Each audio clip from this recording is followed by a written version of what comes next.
Once upon a time, there was a girl named Margaret who loved dolls. She had a large collection of them, but her favorite was a small, porcelain doll that she had found at a garage sale. The doll had big, blue eyes and curly, blonde hair, and Margaret thought it was the most beautiful thing she had ever seen. However, one day, strange things began to happen around Margaret. She started hearing footsteps in her room at night, and her belongings would go missing only to reappear in unexpected places. She began to feel as if someone was watching her all the time. One night, Margaret woke up to find the porcelain doll sitting at the foot of her bed. She was surprised but also delighted to see her favorite doll again. However, the doll's expression seemed different, and its eyes seemed to follow her everywhere she went.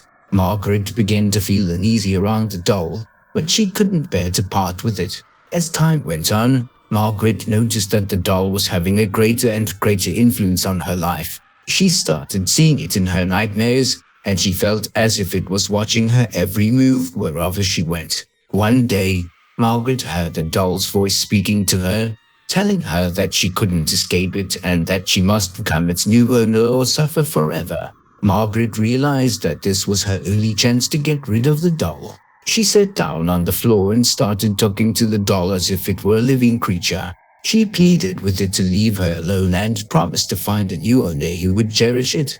But the doll didn't leave. It continued to stare at Margaret as if it were waiting for something from her. Margaret realized that she couldn't get rid of the doll. She had to become its new owner. Since then, Margaret has lived with the doll, but she tries to control its influence on her life. She knows she can never get rid of it, but she has learned to live with it and accept it as a part of her life. Who knows? Maybe one day she'll find a new owner for her doll and finally be free of its curse. After some time, Margaret's mental state started to deteriorate, and she became more and more isolated. She stopped going to school and rarely left her room. Her parents became concerned about her and decided to seek professional help. When Margaret's therapist visited her, she noticed the porcelain doll on the shelf and asked about it. Margaret explained everything about the doll, and the therapist realized that Margaret had become a victim of her own imagination. She advised Margaret's parents to remove the doll from her room immediately and encouraged Margaret to seek professional help.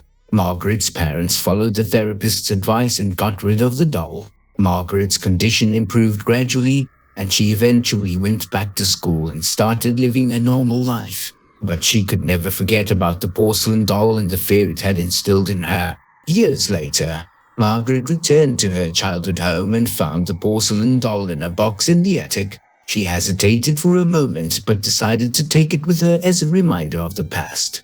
As she was leaving, she noticed that the doll's expression had changed, and it seemed to be smiling at her.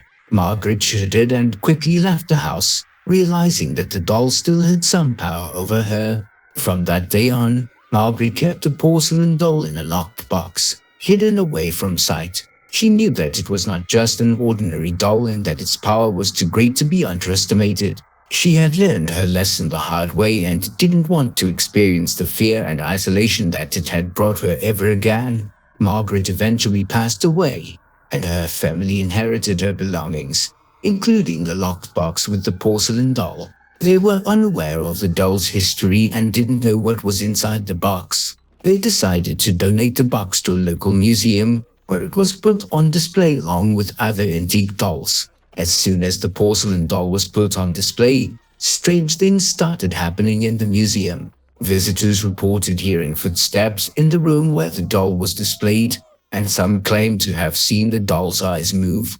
The museum staff didn't take these reports seriously at first, but the incidents kept happening, and they couldn't ignore them anymore.